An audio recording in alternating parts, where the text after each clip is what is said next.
So I have replaced nearly every single component of my steering. However, I still have a pretty good amount of play here. I'm not exactly sure where it's coming from, but I think it might be coming from the new steering gearbox. I did install a brand new unit rather than a rebuilt unit. However, when I installed it, I noticed it did seem to have a little bit of play in it, but I didn't think about it. I just went ahead and installed it because I was trying to get it done quickly, and I think it might have needed an adjustment.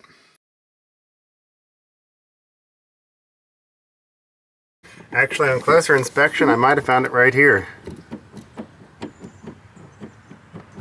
This is the upper and lower shaft from Cunningham with the stock intermediate shaft. So I think that might be my problem right there. Take it apart and see if I can get that to slide together a little bit better. Okay, I think I found the culprit. So the intermediate shaft here, when I pulled it out, it had this channel, and I forgot what that was for until I pulled everything completely apart, and then I heard this guy hit the ground. So that is a little piece of spring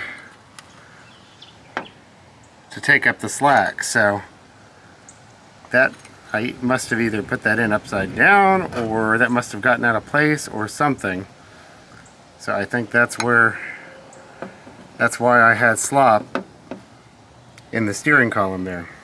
So put that back together and see if that fixes it. Be great if it was something that simple.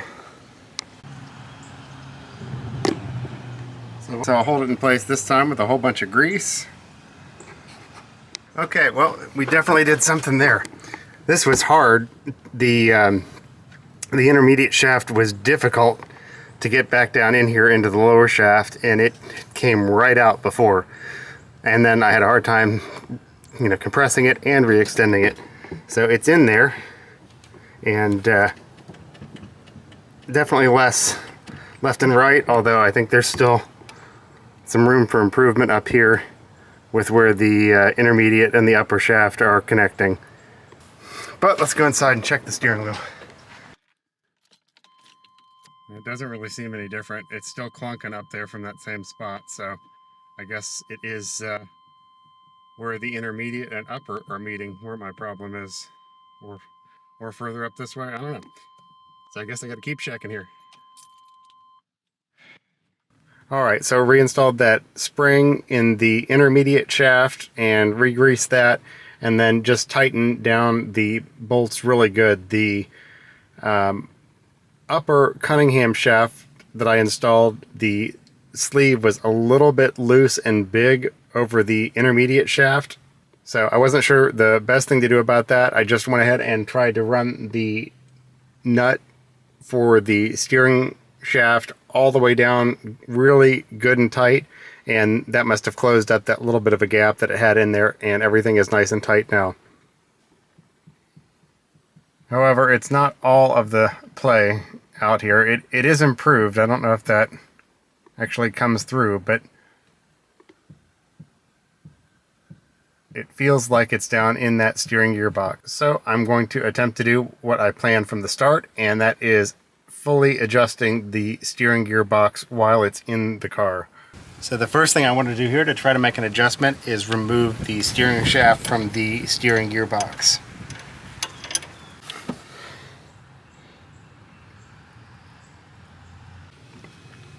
Alright, the shaft is off there. Take this rubber boot off, and now I can get to the locking nut right here. Before I loosen that though, I'm going to loosen the other adjustment on top of the box here. Loosen that nut and then back that screw out first.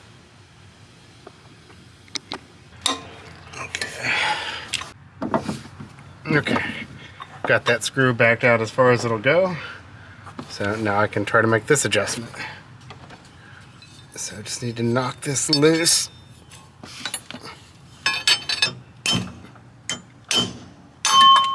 Alright, I think that did it. Yep, that's loose. So now I just need to tighten the center nut. So to adjust this, I'm just using an adjustment tool for a power tool or an air tool, like grinder, something like that, with the two prongs that I have bent just a little bit to fit here. So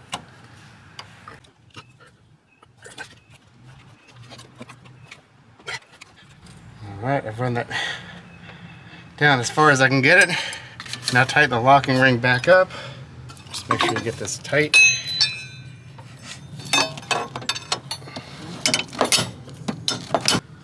And now to just readjust the other top adjustment and hook the steering shaft back up, and that should be it. Hopefully that'll fix it. Alright, rubber boot back on, and now the steering shaft. Alright, back on there. Don't forget to reinstall the pin if you're using a Cunningham shaft like I am, or the bolt if it's your stock shaft. Okay, everything's reattached. So yeah, I think that's way less play than where I started. It's not really clunking like it was before. So I'll have to drive it to be sure, but that seems like a pretty big improvement to me. Not sure if it's going to come through on video or not, but... Okay, well, it's definitely night and day different. There's almost zero play whatsoever as I'm driving here, so that is crazy. I can still kind of feel that spot, but you can't even really hear it now. Before you could. Okay, so huge difference, I would say, compared to the way that it was driving before. It basically feels like a new truck. I think the little bit where it still feels a little funny is probably due to the EVO system. I do have the delete kit for that, but I have to take the power steering pump out to put that in. So that's a project for another time. But in the meantime, I think that was a huge success from just a couple of tweaks. Wasn't the easiest to do in the car, but it actually wasn't that bad either. So if you've got an old style Saginaw gearbox and it feels a little bit loose, even if you've got a brand new box like I did, you probably need to go in there and make some adjustment. So I think that's a pretty good result. So click the thumbs up and like this video if you did. Subscribe to the channel if you haven't yet for more videos like this. Leave me a comment down below, and I will see you next time.